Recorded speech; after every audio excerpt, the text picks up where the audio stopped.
Magandang araw, kay Captain Rizal. Magandang araw, kay Captain Rizal. O, isa ba? Magandang araw, kay Captain Rizal. Ayan, so, kumain na ba kayo? Hindi pa. Wala ko tayo may energy, pero sige, mamaya ay makakaroon tayo ng para sa ating mga darating na gawain. Bago ang lahat, guys, so, tingnan nyo nilalagay ng inyong upuan, meron pala. Ayun sir, pag-i-organize po, magkakaroon tayo makakaya na ba? Mahitin si teacher sa mga kuya. Paano sa malinis? So, kailangan natin mag-i-organize. Huwag mo baboy na ng paper. AJ, wala ko na ang tayo sa ating panalangin.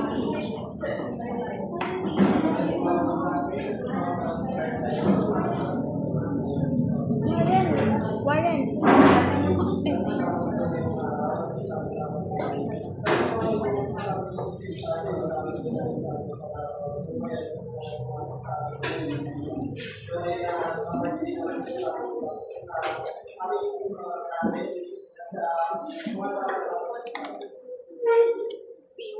Maraming salamat kay AJ. Maaari na kayo umupo sa inyong upuan.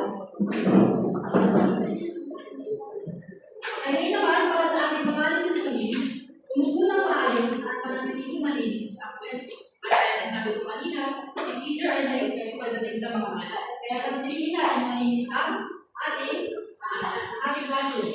Pangalawa ay makinig ng mabuti sa guro at sa kaklase na pag-nagsasalita. Huwag pa rin sabay sa classmate kapag siya ay nagsasalita o sumasagot. Huwag din maglabas ng cellphone kapag hindi kailangan niya sa tulis. So mamaya, pagkakaroon tayo ng mga activity, nakakailanganin natin talaga gumamit ng gadgets. Pero, kapag hindi nire-record ng teacher, walang maglalabas ng cellphone. Maliwanag ba yun? Grade 10 to 3 sa akin? Okay. So, pagkamat tayo magtaas sa kamay kapag gusto mong sumagot.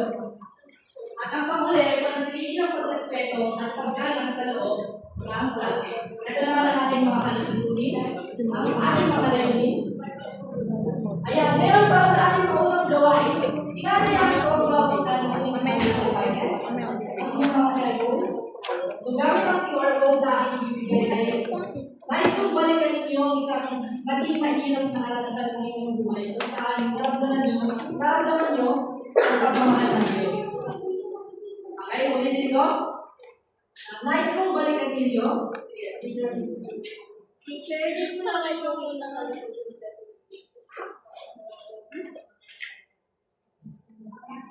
Dapat na lang po namin yun.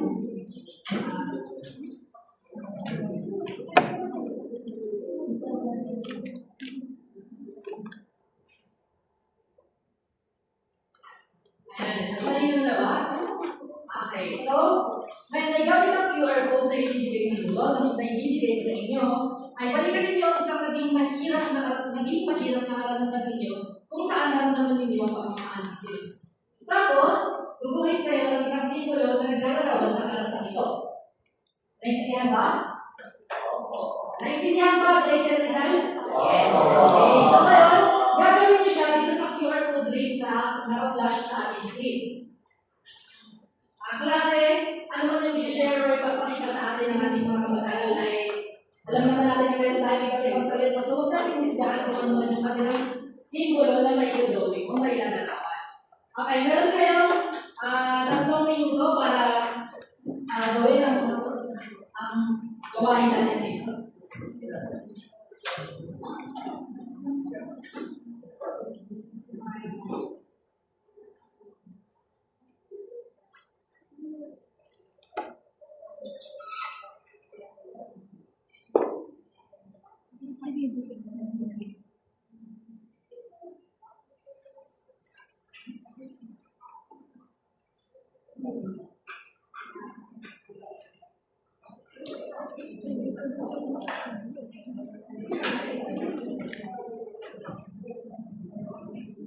Sabi naman kay teacher kapag meron hindi nakaka-access ng link, kapag nagkakaroon ng problema, kapag walang load, ay Huwag magatuloy ko sa akin. Huwag magawa natin yung pinakahan.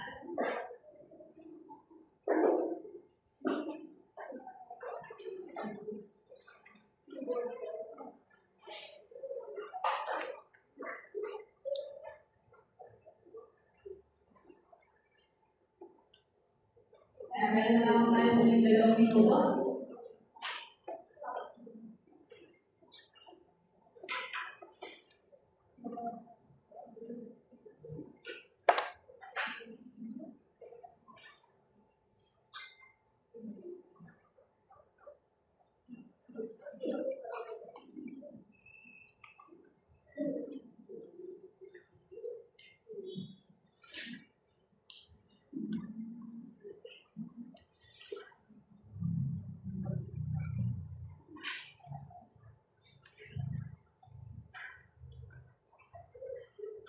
Gagaling nyo naman pala mag-drawing eh.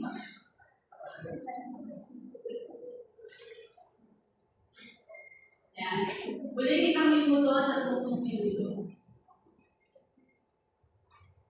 Inaasahan ko ang bawat isa na napagagalingan ng mga simbolo, naging karanasan nila sa buhay na maramdaman nila kung gaano sila kapama.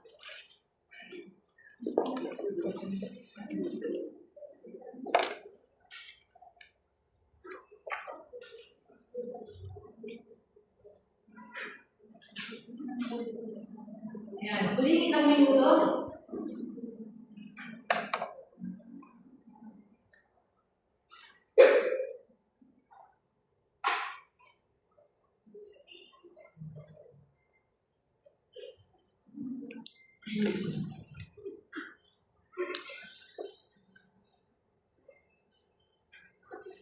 Huling 30 minuto.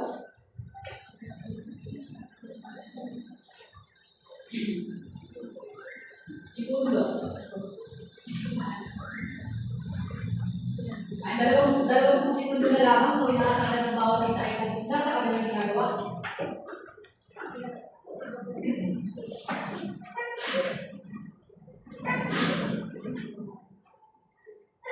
Huling 10 segundo.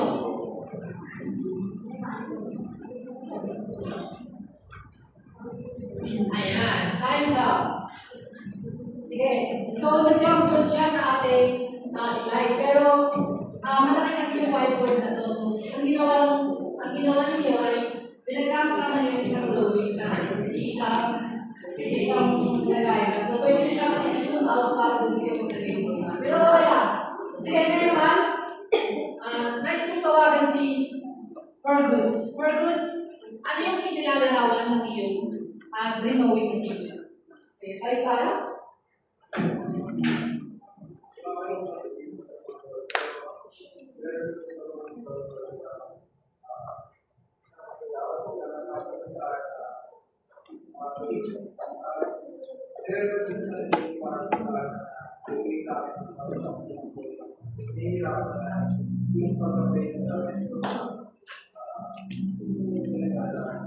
Mahusay. Palagpakan natin. Okay. So, pag narito niliyan yung bawat isa sa atin, kung tayo mag-iyang masagot. Sige. Dito naman sa sign na to. C, R. Ano yung nilalarawan ng simbolo ito? Mahal mo ba yung kumakita sa answer? Wow! So, mahal mo bang describe kung ano yung kinalaman ng simbolo niya? Kasi sa akin, ano siya, experience ay February lang po. Medyo near death po siya. Pero ayun, parang for me, hourglass kasi parang lahat tayo may oras. And in that time, parang nabalitan ko yung oras ko kasi nabuhay-buhay pa ako. And sa tingin ko, sa mga movement. Ayan, mahusay. Napakagaling na ito. Napaka-precise na yung pagkakasabi. At nagpapasalamat din kami sa iyong pag-open. Ang kalalasan mo yan. Kaya naman, tumako tayo sa pangalawang issue. Natanong, paano yung naramdaman ng pagkamahal ng Diyos sa kalalasan mo yan? Sige, siguro tayo sa sa'yo doon.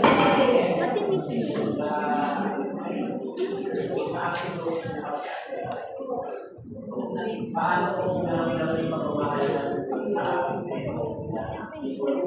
So yung yung presentation niya, lagi ko sila pinakausap kung may lagi ang yung maaral niya sinusunod ko. By that, we're talking to him and by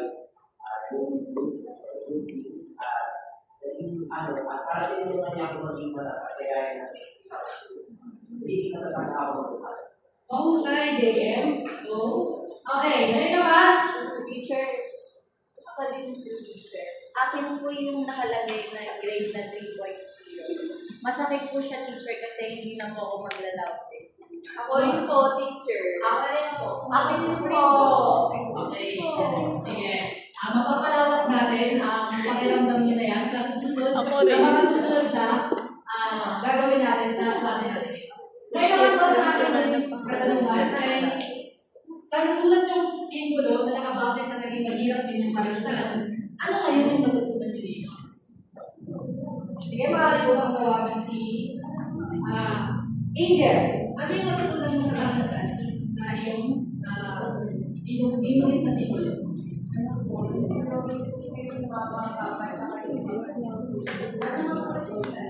Ano yung natutunan mo mula sa karanasan?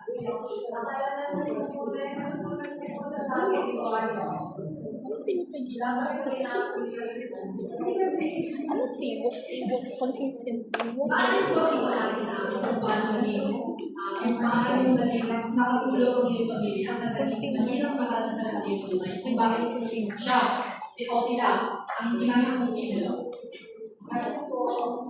May meron mo ba?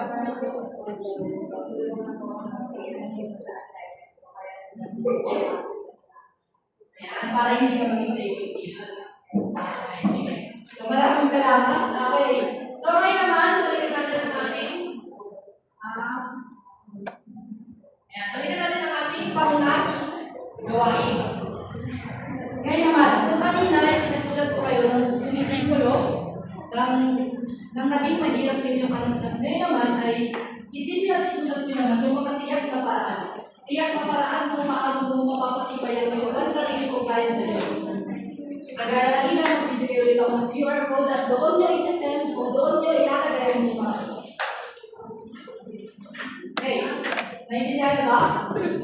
Sumulat ng mga tiyak na paraan kung paano mo mapapatibay ang iyong pansarili kung kaya sa Diyos.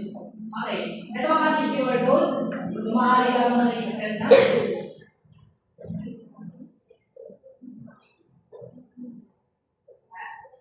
Para sa gawain ito, meron kayong 2 minuto.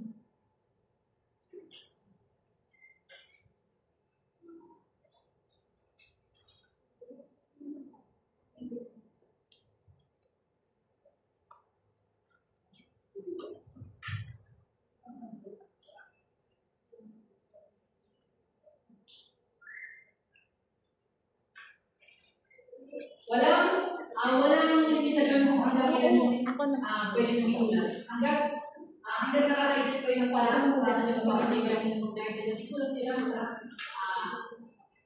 sinend ko na link.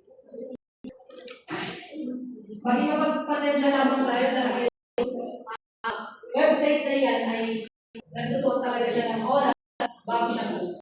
Pero, worth it. Okay.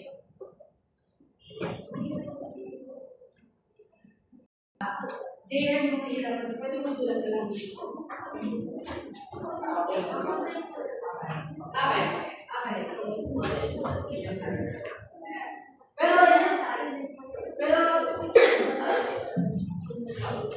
Pero inaanayaan ko pa rin ng bawat isa na mas gamitin yung ating link kasi net. So, meron na lamang tayo isang minuto para magsagot.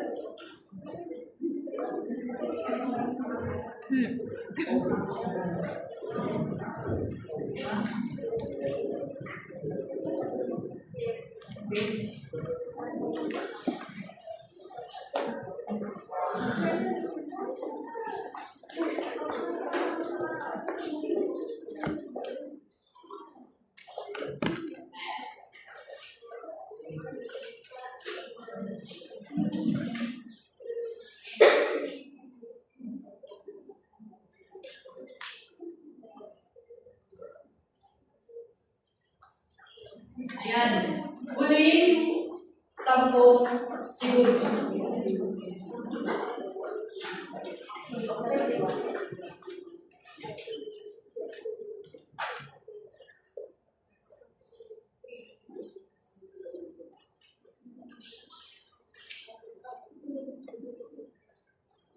Ayan, tapos na ang ating 2 minutong oras. Ngayon naman, okay. Para sa inyo, madali ba pumisip ng mga paraan? Ng mga paraan kung paano mo mapakibay ang iyong online sa Diyos? Tawagin natin si Mario.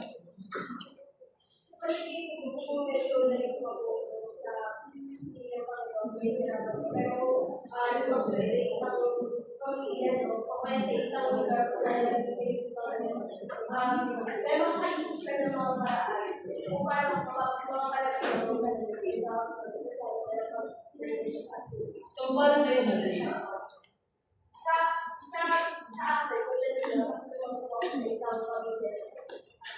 Okay, maraming salamat, Mario. Sige, Richie.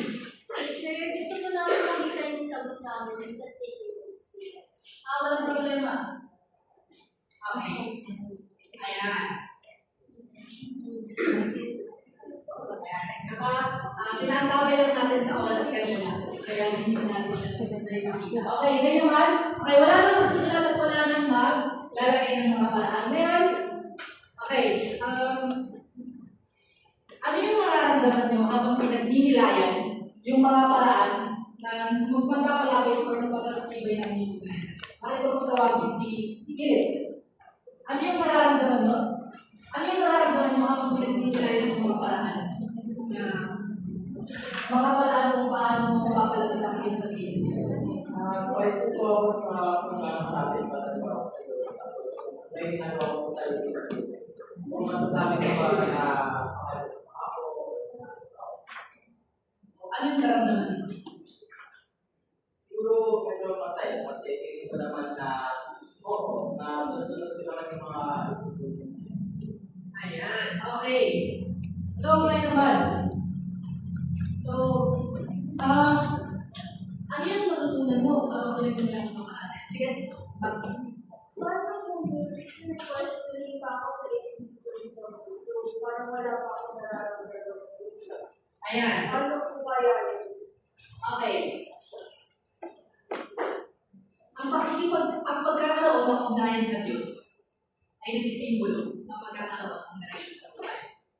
Merong mga ilang tao na ang sumisimbolo o ang nagtitignan ng mga direksyon nila sa buhay ay pwedeng mahal nila sa buhay, pwedeng yung values nila, pwedeng yung pinapaniwalaan nila.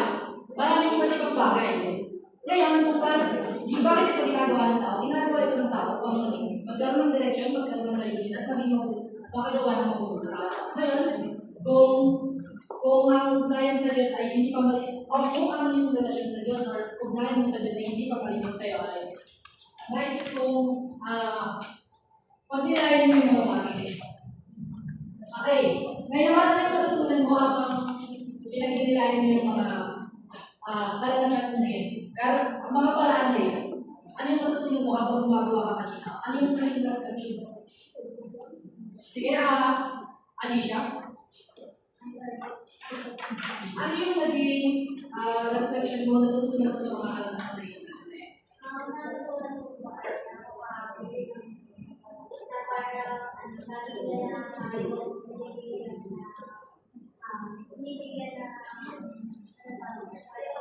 Ano yung nalulot dito sa'yo sa ugnayan sa Diyos? Ano yung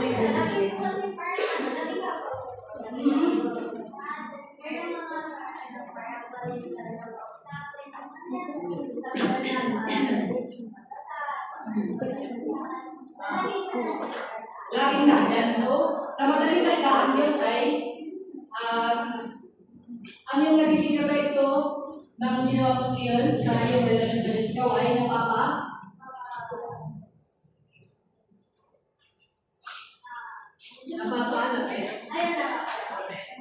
Okay. Ngayon naman, para sa ating susunod na katanungan, gusto kong pag-isipan mo yung mabuti ang tatanong mo. Ano yung nagbibigay sa inyo ng sigla at kapanatagan na matutupad ang iyong pananakit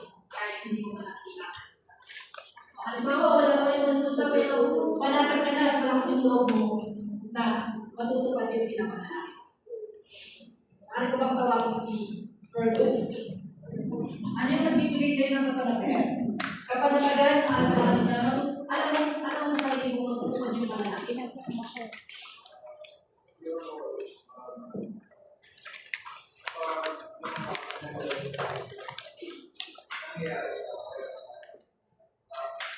Anong katangian dito na nakikita mo nangyayari? Hindi pa nangyayari pero alam mo sa sarili mo mangyayari pinapanalangin. Faith. Ayan, maraming salamat. Meron ka ba bang gusto kong idagdag? Bakit faith? Bakit faith?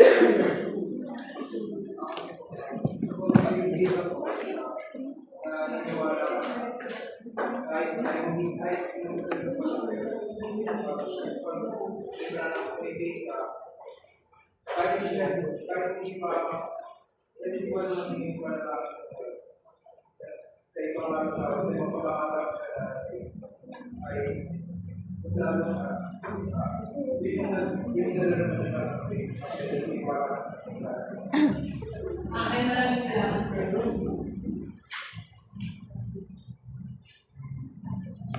Ay, kayo naman. Teacher, tanong ko lang po, yung faith po ba, hope din po ba, magkatulad po ba siya? Okay. Ang hope o paniniwala at faith o pananampalataya ay maaaring magkapareho pero ang pananampalataya ay higit na mas malaki. Ang paniniwala ay paniniwala ng tao, paniniwala lang sa isang bagay, isang tao, o sa isang bagay na gusto mong mangyari. Pero ang pananampalataya ay yung firm, yung talaga meron kang naninindigan ka sa bagay na pinangahawakan mo o pinapaniwalaan mo. Teacher, paniniwala po ba yung hindi po ba yung pag-asa? Hindi yung pag-asa po siya. Ang pananampalataya, ang pag-asa ay mag-under siya o nasa ilalim siya ng pananampalataya. Ang pananampalataya ay yung pinakamataas. Kumbaga paniniwala, pag-asa, pananampalataya. Okay? So, sige. Alex? Pwede ba magkaroon ng palataya? Kahit wala kang Diyos. Maraming mga tao na hindi naniniwala sa Diyos, mayroong ibang religiyon. Pero meron silang pananampalataya. Nananampalataya sila sa mga bagay na pinapaniwalaan nila. So, ang sagot sa inyong tanong ay dahil ang pananampalataya ay hindi lamang siya umiikot sa Diyos. Kasi maraming mga yung mga Muslim, yung mga ibang religion, and yung mga taong walang pinapaniwalaan ang Diyos ay gano'n din pinapaniwalaan nila. Halimbawa, sa atheist, pinapaniwalaan nila na tayong mga Christian naniniwala tayo na nalikan sa Diyos. Ito, pero yung mga hindi naniniwala sa Diyos, hindi naniniwala sa Biblia. Halimbawa. Okay. So, ngayon naman, ano yung, nagaya ng tanong ko kanina, ano yung gagawin mo pagkatapos ng klase na yun para magawa yung mga isinulat mong paraan kanina? Okay. Si AJ. So, ang gagawin ko po is, una-una po is, pag-bilay-bilay po. Una, yung gagawin ko. Iisipin ko mabuti kung paano po yung magagawa ng maayos, kung paano po yung i-share sa akin ng mag-alala sa mga tao na kapatid sa akin. At ikalawa po, magkakaroon po ako. Maraming salamat sa iyo. Nagkakasala po, nakakalaga po yung sa pag-share ko ng mga kalitan. Okay, sige. Maraming salamat sa iyo. Napakahusay at napakadinanya ako sa iyo. May naman para sa akin, huling katanungan, paano mo ngayon kahit ang iba na gawin din ng mga paraan na simulan mo? Okay, isang estudyante na lang kailangan ng tawagin. Maaari ko pang tawagin si Fergus. Okay, ano ba yung gagawin mo para kahit ang iba? Isang salita lang, isang salita. Maging modelo, okay. Palakpakan natin.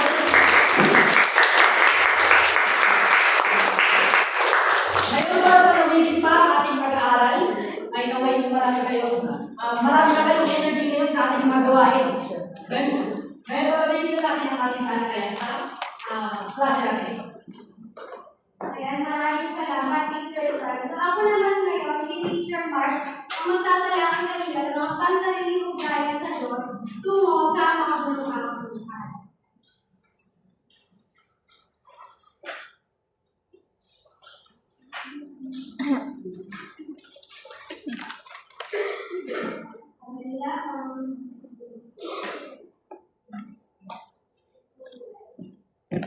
Ayan, so bago tayo dumako sa pagtalakay ng mga paraan ng pagpapatibay ng panlalilugan sa Diyos tungo sa makabuluhang buhay, nais ko nang malaman kung ano ang mga pinagkailangan nyo. Maaari po malaman.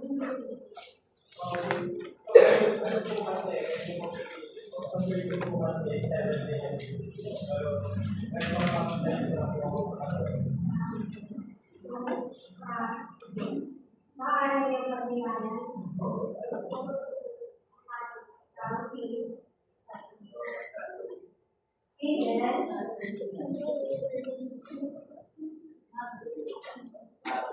Kaya so, makikita natin na iba't iba man ang yung pinagkailangan ng bawat isa sa atin, pare-pareho tayo ng kinikilala ng Diyos.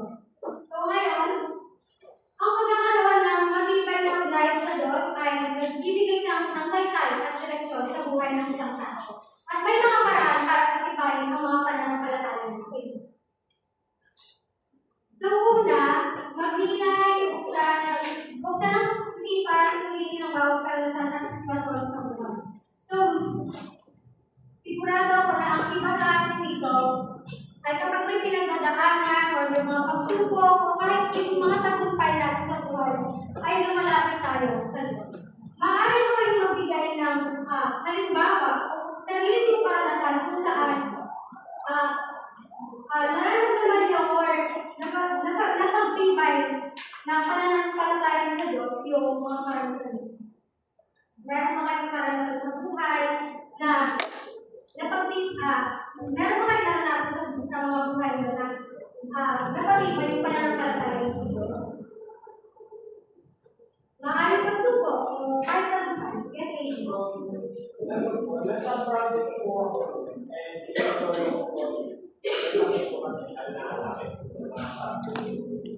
pero sabi lang po ng talaga ko kasi hindi pa po ako. So, ang sabi ko lang po ako is magdasal lang daw po kami ng magdasal. Maaari po sila. Nagdasal lang po kami ng magdasal and eventually po, tumalang po po yung magdasal. Dahil po doon, mas tumibay po yung magdasal. So, maganda yung naging pagbabahagi ni AJ, no? Nang dahil sa pagdarasal at nagkaroon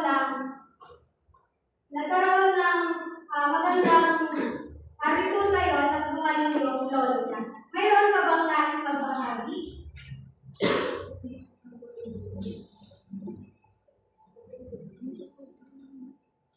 Feeling.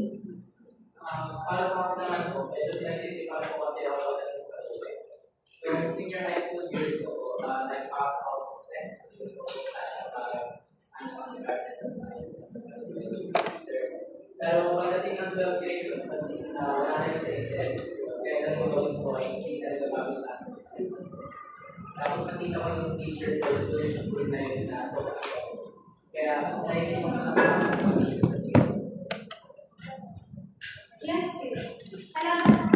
Teacher March, ano po yung ibig sabihin ng let's go and let's good? May katumbas po ba ito na kabutihan sa Pilipino po? Yung let's go and let's good po, ano pong ibig sabihin nito? Let's go and let's good. Opo, may katumbas po ba ito? Let God. Classmate, let God you. Let God and let good po. Let's go. Baliktad! Let go and let God, classmate. Ulit. Ano po ibig sabihin ng let go and let God? May katumbas po po ito nakabutihan sa Pilipino. Sorry po, teacher. Nagagaling. Sa buhay natin, minsan may mga plano tayo na hindi nangyayari. At minsan, napapagalong tayo kung bakit hindi nangyari o hindi umayon yung tadhana sa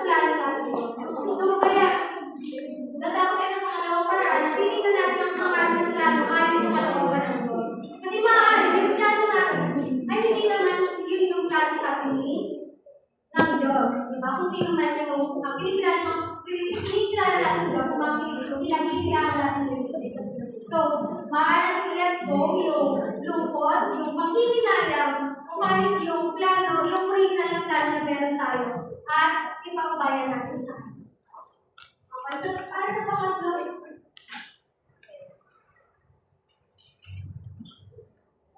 sandali lang, no?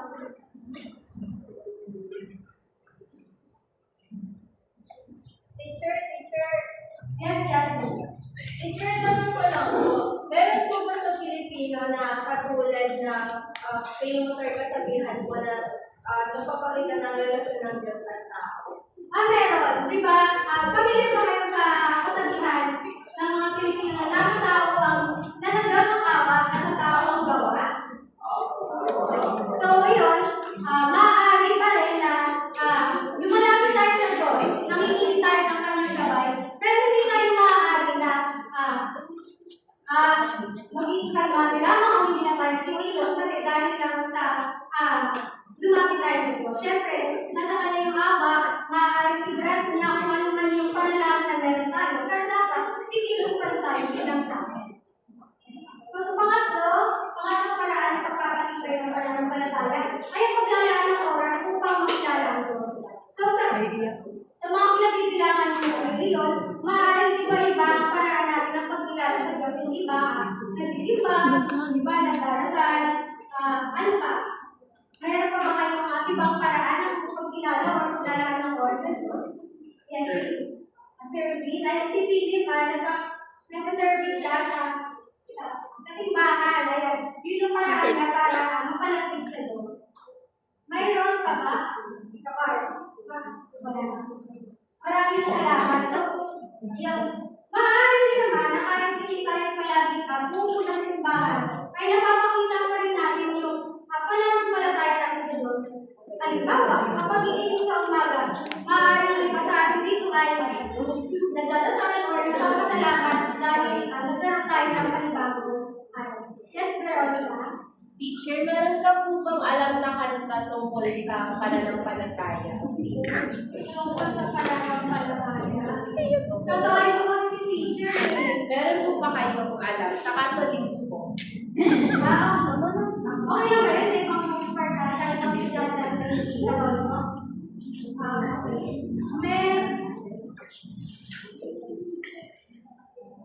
Meron. Pwede niyo po kantahin. Okay. Sabi natin si teacher. Sumunod at tanggapin ang aral na ito. Malapit mo po si Mga teacher. binayang Ang galing niyo po, teacher. sa pagpapahal. Okay na ba yun? Yes. So ngayon, tingnan mo na tayo sa ikaasal na paraan ng pagpapatibay ng pananampalataya. Ito ay makilahok ng mga aktibidad ng ibang simbahan. Kung sa ngayon ay wala kayo, hindi kayo active sa inyong simbahan, ay maaari meron naman kayong mga spiritual na grupo na ginagbibilangan. Kaya maaari kayong magbilang kayo sa mga yun. Tulad ng sinabi ni Philip, nagbibigay ng therapy, o kaya pag-volunteer kapag may mga outreach or may mga gawain ng simbahan sa inyong komunidad. Ayan, ngayon dumako naman tayo sa paglilingkod sa kapwa sa pagpiling na kabutihan. Tayo raw bilang tao ay natural na spiritual na nila. Ibig sabihin, mayroon tayong kaban at mayroon din tayong paluwa. At dahil yan, ang pananampalataya sa Diyos ay hindi lamang na ipapakita na pamamagitan ng pagdarasal, pagsisimba, o pakikilahok sa simbahan. Maaari din na ipakita ang pananampalataya sa Diyos sa pamamagitan ng paglilingkod sa kapwa at pagpili ng gumawa ng mabuti. So, natapos na natin ito. Lahat naman siguro ay pamilyar sa community pantry ng OPALE. Tama? So, hindi obligasyon nung nakaisip ng community pantry na hindi nila obligasyon, maaaring wala silang nakalaang budget na galing sa gobyerno o kahit sa mga organisasyon para magtayo ng community pantry. Ngunit, maaaring ang nagsusunod sa kanila para gawin yan ay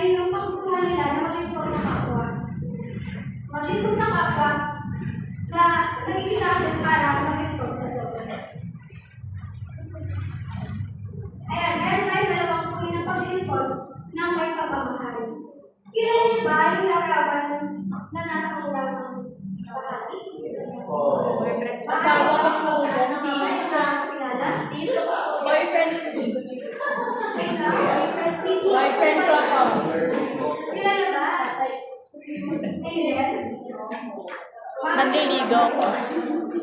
Binasted ko lang.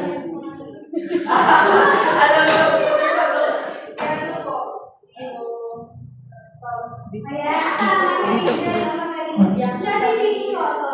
Gagawin natin ang halimbawa na, unang-una yung paglilingkod ng kay pagmamahal. Hindi ko kasi tinatasabi niya yung mga makasariling pagkagali upang maglingkod sa kanyang pinagawang pagkagali. Ikalawa naman ay pagsunod lamang ng batas na hindi nauunawaan ng layunin ito. Ang layunin ito, meron tayong maaari gawing halimbawa yung land transportation and traffic code dahil may mga motorista o yung mga nagmamayari ng sasakyan na tumusunod lamang sa batas dahil takot mampitan o takot na makuhaan ng basta. Ngunit, may pagkakataon na hindi talaga nila nauunawaan kung bakit kaya nila tumulog sa batas. Yun ay para iwasan ang mabigat na dali ng trapiko o iwasan ang mabigat na dali ng trapiko o makaiwasan ang aksidente. Ayan, ngayon, sumakuha na tayo ng pagkakabuhay ng pananampalataya. So, may tatlong paraan upang magabuhay natin ang pananampalataya. Una ay nabanggit natin kanina, maaari tayo luho sa mga spiritual na kamahal. Ngayon, sa panahon ngayon, hindi na lamang tradisyonal ang mga pagbababa ng mga activities sa mga spiritual na samahan o sa mga tibahan. Maaari tayong magkaroon ng access sa mga Facebook page o kahit sa mga social media app na ginagamit nyo para mag-support. Pangalawa ay ang pagpapamalo ng pananampalataya. Kanina nabanggit natin ang may mga paraan. Kung patuloy natin gagawin yun sa araw-araw, maaari na tumibay o masabuhay natin yung pananampalataya. Pangatlo ay yung mga pagdaraw ng mga gawain sa pag-religion. Sigurado ako na iba-iba kayong mga paraan sa pagdaraw ng mga gawain sa pag-religion. Maaari ko bang tawag ng religion? Pergunta, maaari ko bang magbigay ng karanasan o halimbawa kung paano mo dinarawi ang mga gawain sa pag-religion?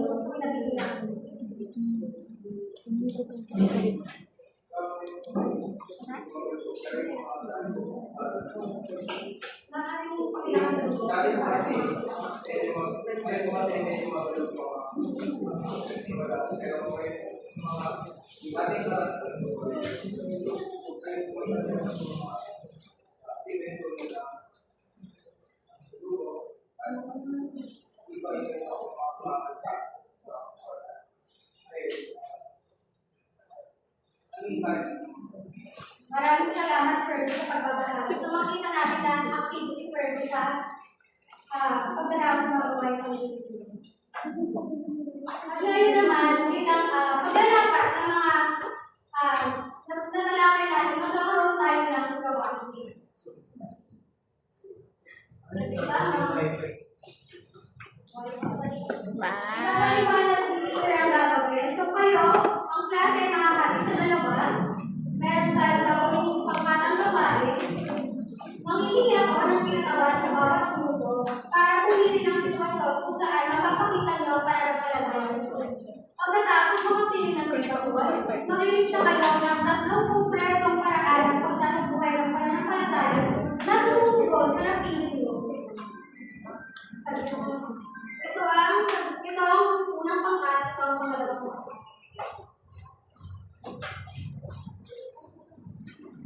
Gamitin na lamang ang device.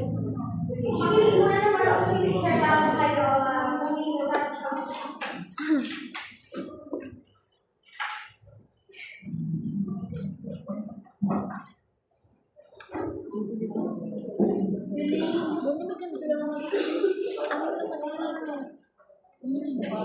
Kaya na humingi ng kinatawan mula sa unang lolo. Kinatawan para humingi ng yes, pagkili naman sa tungkol ito, hindi ba yun? Maraming salamat. So, kung nakakita siya, pagkili ka na. Kaya ito, ang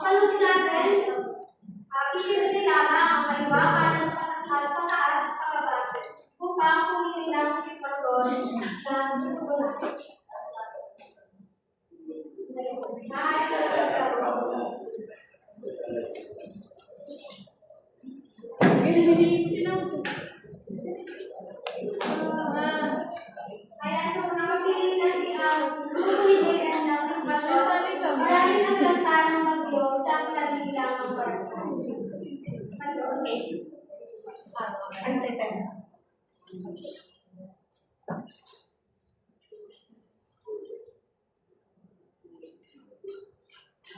Ayan. Ang napiling pato ng grupo nila Badyo ay nagkaroon ng sunod ng nabibilang ang barko.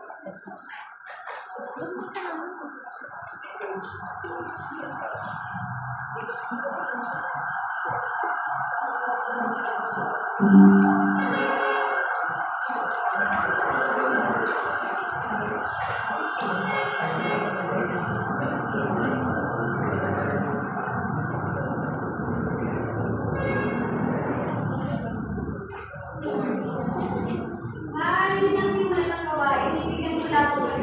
May dala. Okay.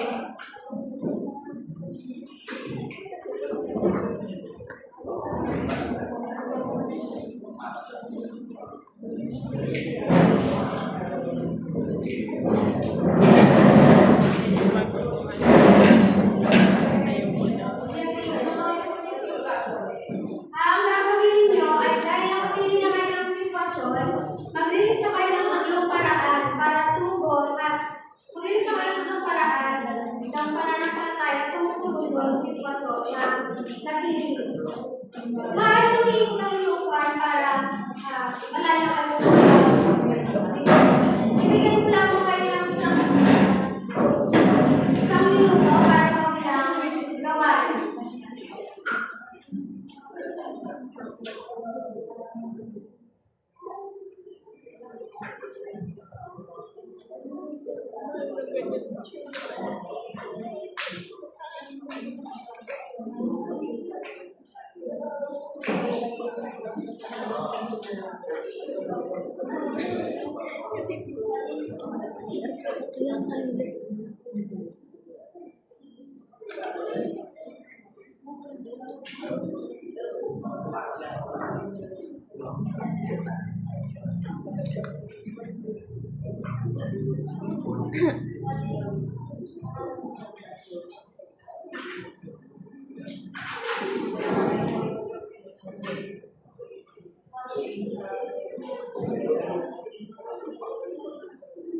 Pero na lang ng 2 segundo.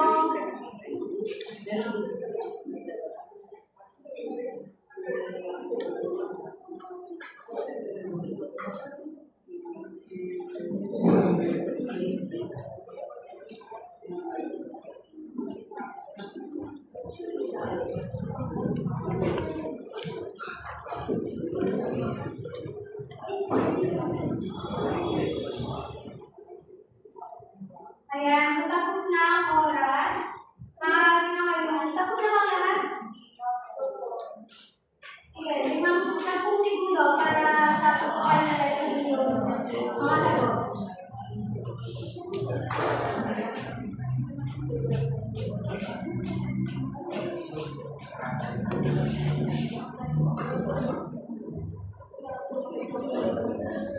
Tapos na ba? Kailangan natin isprekta, malapit po kaupan, isprekta.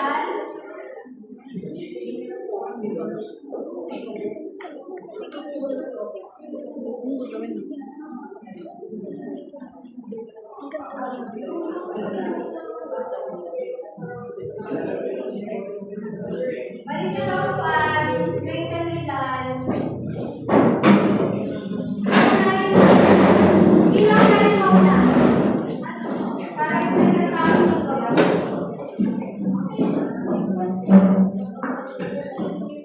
Iunahin na lang natin ang buong dito dahil mukhang marami.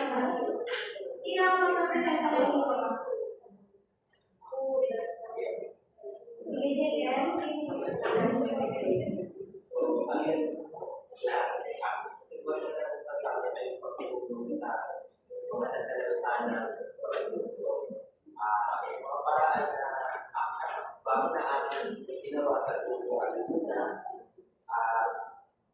pag-post sa social media sa mga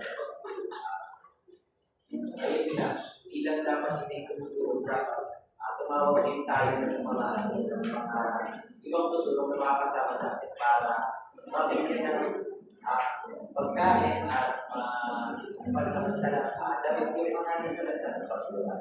Pangalawa yung makapagpugnayan or partnership. So, yun yan, kinakailangan natin ang tulong ng mga private sector at ng gobyerno para may execute yung mga natin yung mga tulong at ayun, mag-work is in charity. So, kailangan sa paggawa ng mga tulong, meron tayong initiative para gawin ito. Hindi lang tayo sa mga Pilipinas dapat. Alam din natin yung ginagawa natin para sa ibang tulong na ginagawa natin. Maraming salamat. Hindi naman natin palakpak ang grupo nila JF dahil sa kanilang so, maganda yun kasi na kailangan natin na wala na pala tayo ng dalog ay maaaring pakita rin na paglilingkod ng kapwa. Ngayon, para naman sa presentasyon ng pangkat nila ay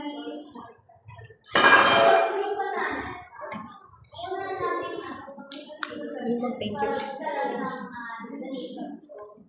ginagawa po namin kapag may mga nasa nagbibigay po talaga ng Sorry ko. sabihin namin magiging Kaya dahil na alam namin di namin magagamit pero alam namin na magiging pinag-utay sa kanila. Tapos sa pangalawa po is volunteer ng mga community events. Pagtulong sa mga community events. Kung sabihin niya na tumulong sa community direct, distribute, or may experience na kayo sa first aid kaya nag-volunteer kayo sa Red Cross. Yan po yung mga request. Yan yung mga petition center natin na non-profit po sa mga ganyan. Hindi namin sinasana nangyayari sa mga ganun accident. Kaya tutulong din tayo sa hindi na ang tao din namin. And then sa last po, di namin pero is yung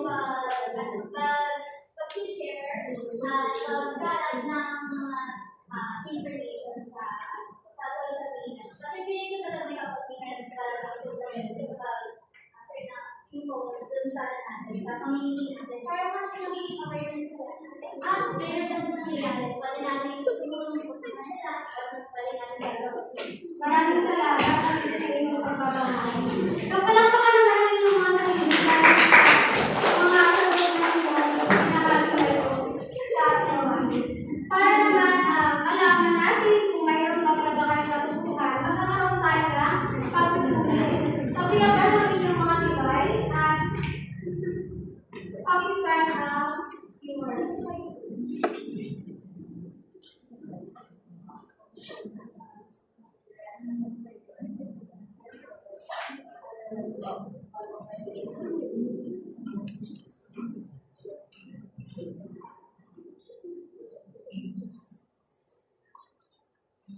Kaya, pakita ng ating QR code para makapagsimula na kayo sa inyong pagsusunod.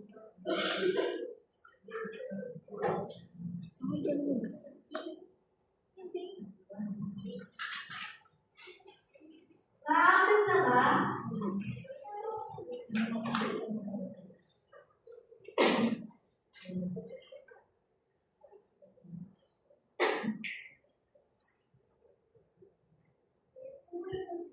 Maaari kayo magsabi kung nagkakaroon kayo ng problema sa pagkakit ng aming pagsusunod.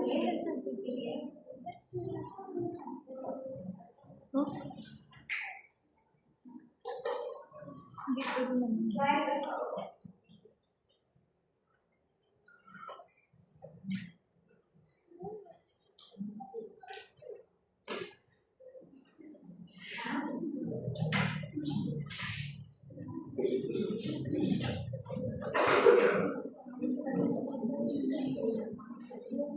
Mayroon lang kayo minuto para sa nangyayari.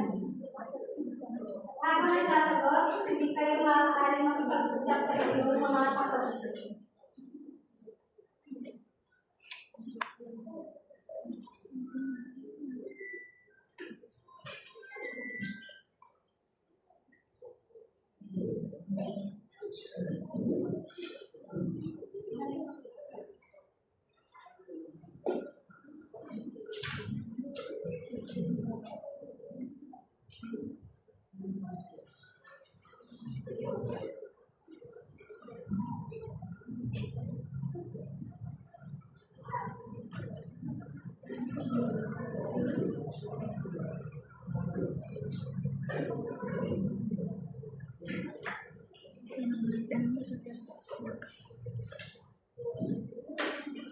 Apat na pong segundo.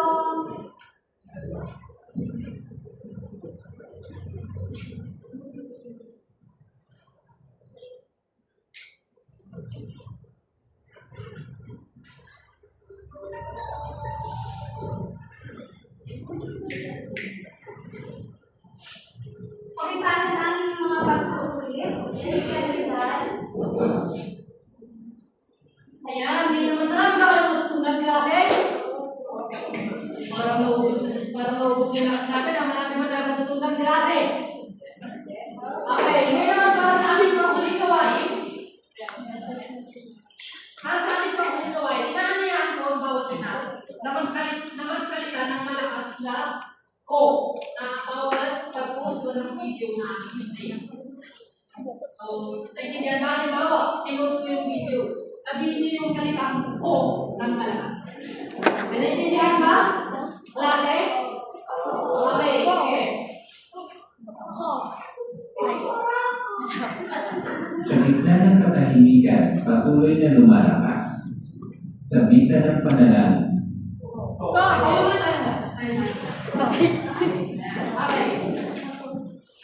Kaya sa bawat pag-post mo ng video, sasabihin niyo yung salita ko, tapos sasabihin niyo yung video.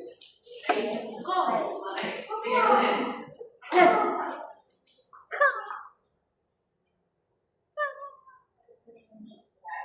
sa gitna ng katahimikan, patuloy na lumalakas. Sa bisa ng panalangin, tumulong, umagapay at handa. Sumangat umalalay sa kapwa. Nagpapasalamat araw-araw sa biyayang natatanggap. Hindi na sa sarili tayo. Nananampalataya.